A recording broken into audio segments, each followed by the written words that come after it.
غاړې بند شلو خلک چې دی که نه حرکت بند شلو نو هلته موږ او تاسو حبس په نتیجه کې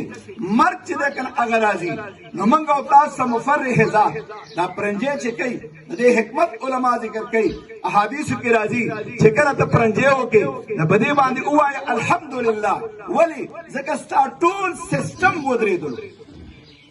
خو چې کله تا پرنجی وکړلو هغه ټول سیسټم دې آزاد شلو نو په دې وجه باندې ته ووایه الحمدلله نو د انسان سا یو لوی نعمت دی معرف القرآن کی مفتی محمد شفیع رحمہ اللہ هغه لیکي چې انسان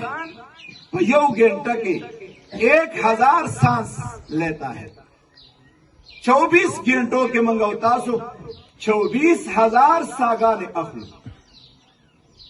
ان تعدوا نعمت اللہ لا تحصوها کچره تاسو د الله نعمتونه شمارل غواړئ د الله نعمتونه تاسو نشئ شمارل انسان په دې بدن کې چې کوم وایر سیسټم دی دا موږ او تاسو راواخلو لکه د موبایل په دې سافټویر چې دی که نه موږ او تاسو وګورو بیا د هغې شاته کومه د هغې تخته ده په دې کې دا مختلف چې دی که نه رګونه خواره شوي داسې د انسان په دې بدن کې چې کوم ځای موږ او تاسو خته وباسو تکلیف هلته محسوسو نوک وباسو تکلیف هلته محسوسو وایر سیسټم الله زما او ستا په دې وجود کې خور کړی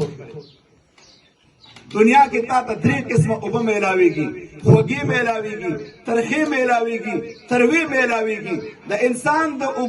ژبې نه د خوږو اوبه چینه روانه ده که چېرته ترخې او تروې اوبه وې ټخ ټوخ به زموږ او ستاسو روانې او که په دې ژبه کې اوبه نه وې نو بیا به موږ او تاسو ذایقه به څنګه محسوسولې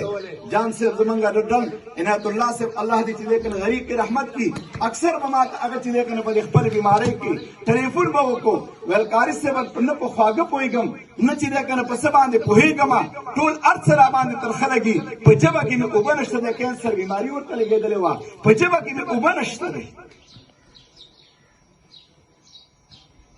که زما او ستا په دې ترخي کې دا ترخي اوبه نه وې نو زما او ستا قوت غضبي به په کوم ځای کې وې خپله دفاع به موږ او تاسو څنګه کولی که زما او ستا په معدې کې دا تروې اوبه نه وې نو زما او ستا نظام انهضام به څومره فیل وې سنريهم آياتنا في الآفاق وفي أنفسهم حتى يتبين لهم أنه الحق الله عزت و تخپل دلائل خیر نو انسان دا دومره بهترین او اشرف المخلوقات دی چې کائنات د ده دپاره وجود ته راغلی دی د کائنات کم